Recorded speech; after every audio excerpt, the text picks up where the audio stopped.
Yes. Alrighty, what's up everybody? It is I, your Tribal God of the Screen, Peter Joseph here for video number 2. On your Monday evening, getting close to Monday night, May the 4th, 2026. Thank you all for watching this video right here on Metal God 669. As always, thank you for watching. Make sure you like the video and subscribe right now. Alright, ladies and gentlemen, video number 2. Check out my rant on my rant channel about the whole Roman TKO situation. So check that out. Link will be down below in the gobbledygook. But right now, ladies and gentlemen, we got some sad news to report as always. This is a tribute channel to the faithful departed in wrestling, baseball, politics, movies, music, stuff like that. Not for clout, not for any of that shit. Just tributes. And that's that. If you think otherwise, fuck you. And we move on. Alright, ladies and gentlemen, on this Monday evening, well, we got some sad news report today in the world of baseball. And if you're a New York diehard baseball fan, if you like the Yankees or the Mets, if you're a Yankee fan, well, not a great day, because today, as reported by TMZ and pretty much everywhere, the legendary John Sterling, Yankees broadcaster for many, many, many years, has sadly passed away at the age of 87 years old. Perennial broadcaster, spanned more than 3 decades, 5 World Series wins, bombastic delivery. We all know his catchphrases. The Yankees win, and it is high, it is far, it is God. All rise, here comes the judge. Well, Giancarlo no soy Pablo, stuff like that. But it was announced on WFAN today. Didn't say where he died, nor cause of death. He did suffer a heart attack about a week ago. Michael Kay said on his radio show, and he was very emotional today as well. So, it's not a great day for Yankee baseball and baseball in general. He became the Yankees play-by-play announcer in 1989, spent 36 years in the position, calling 5,060 consecutive games, plus 211 more in the postseason, until he missed his first game in July of 2019. He called overall 5,651 Yankee games, including 8 World Series appearances. And by the time he retired last year, he was known as the voice of the Yankees, along with, people like Phil Rizzuto, people like that. Holy cow! He covered one of the Yankees' greatest eras, called every game of Jeter's 20-year career, every pitch thrown by Mariano Rivera, emceed the uniform number retirement ceremonies for Jorge Posada, Andy Pettitte, Bernie Williams, Joe Torre, a whole bunch of others. He was there when Aaron Judge crushed his American League single-season record, steroids, 62 home runs in 2022. Michael Kay said he's synonymous with those 5 championships, 96, 98, 99, 2000, fake, 2009. If you come into people's homes at the beach, the pool, the car, constantly telling them good news, made him part of the Yankee firmament or family. He was like, Gary, Keith, and Ron in New York. If you're a Met fan, you can't go anywhere without watching Gary, Keith, and Ron, or even Bob Murphy and Gary Cohen in the 80s and early 90s on WFAN. Now it's Howie Rose and Wayne Randazzo, I think, on WOR. They're not on FAN anymore, which sucks. But it is what it is.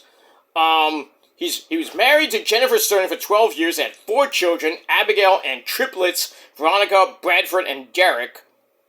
It was a childhood dream for John Sterling, born John Sloss, who grew up on Manhattan's Upper East Side as a Yankee fan, listening to games on the radio, trying to learn from broadcasters of all types.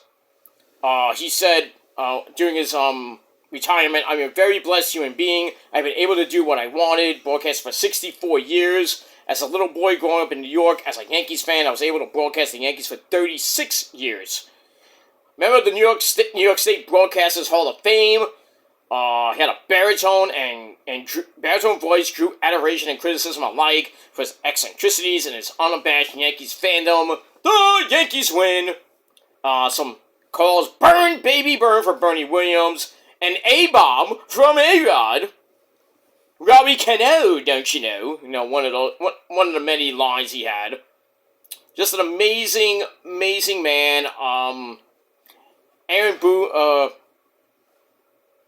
Boone, the current manager, said, "It's like he gets in that chair and it shoots light through him. He's at home when he's in his office. It's a remarkable career to be able to do it like that. As long as he did, he's left quite a mark on this organization and the game of baseball. 12-time Emmy Award winner, 3 times honored as a finalist for the Hall of Fame's Ford C. Frick Award, which recognizes excellence in broadcasting, baseball broadcasting. His peculiar speech patterns include sing-song inflections and the tendency to exaggerate before a pitcher delivers a ball, the pitch. And after the final out for victory is always the Yankees win. Judgy Wudgy Aaron Judge said he was so witty, smart. As a kid, you always heard it. You watch old Yankee games, you hear the old broadcasts, and that's pretty much it. He grew up playing sports, wasn't an exceptional student. Much of his free time revolved around listening to radio, mimicking different announcers. You know, kind of like, me, wanting to get into the broadcasting business, and then getting on the radio, in college radio, with my metal show. I did some work for the Cyclones, for Brooklyn College Radio, doing baseball games and Brooklyn College basketball. So, I got some experience as well, so we get that. So I always wanted to be like Ralph Kiner, Steve Zabriskie, even Bob Murphy. I have some old tapes. I don't have them anymore. They're pretty much gone. But, something, I can relate to John Sterling. He wanted to emulate, the people on the radio and even in the TV booth and everything like that. So, he studied at Moravian College and Boston University. After his mother died at 47, he returned to New York, took classes at Columbia University School of General Studies. In 1961, he got his first radio job at a small station in Wellsville, New York, 60 miles south of Buffalo. Changed his name to Sterling.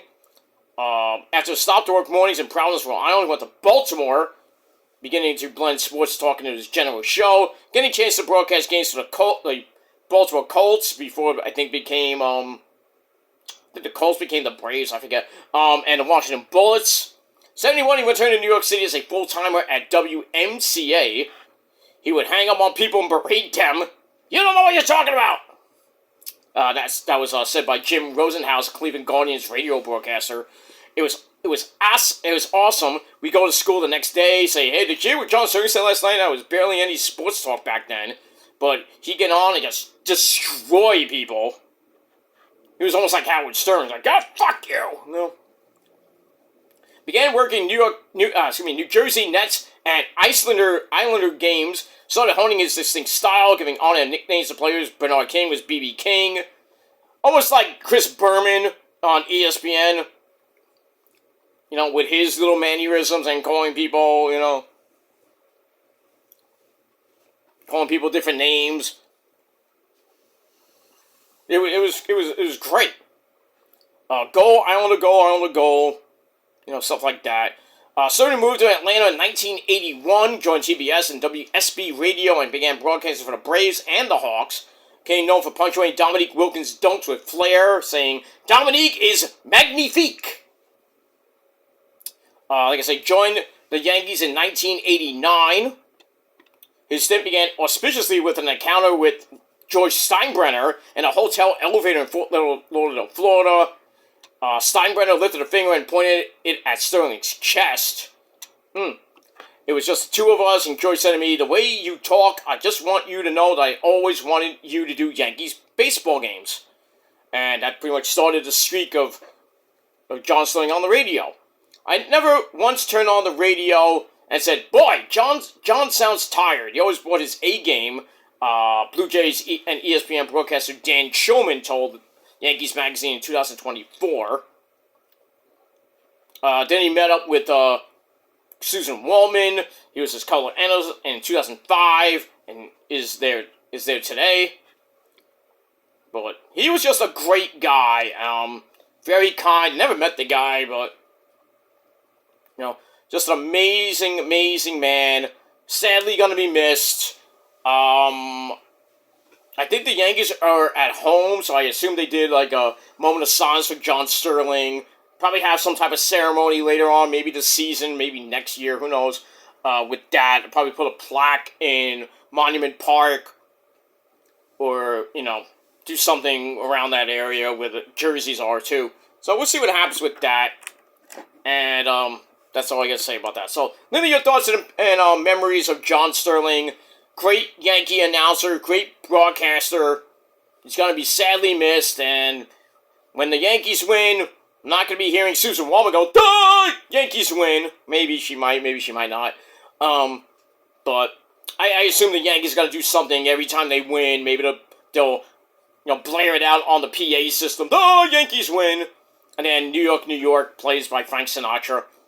They're gonna do something with that to commemorate and remember John Sterling. So it is what it is. So to John Sterling, you are a great man. As much as I hate the Yankees, I always liked his calls. "The Yankees win." I always make fun when they lose. I go, "The Yankees lose." Stuff like that. But still, paying respects to the man. So, as I always do, to John Sterling, rest in peace, sir. Cheers. That's that. Alright, guys, thanks for watching. John Sterling, rest in peace. Go Yankees, go Mets. And John Sterling's up there in heaven with Bob Murphy, Ralph Kiner, all the great, and even Phil Rizzuto. All the great broadcasters up there, broadcasting many, many, many games up there in heaven. And that's pretty much it. So, thanks for watching, everybody. Until next time. Peace.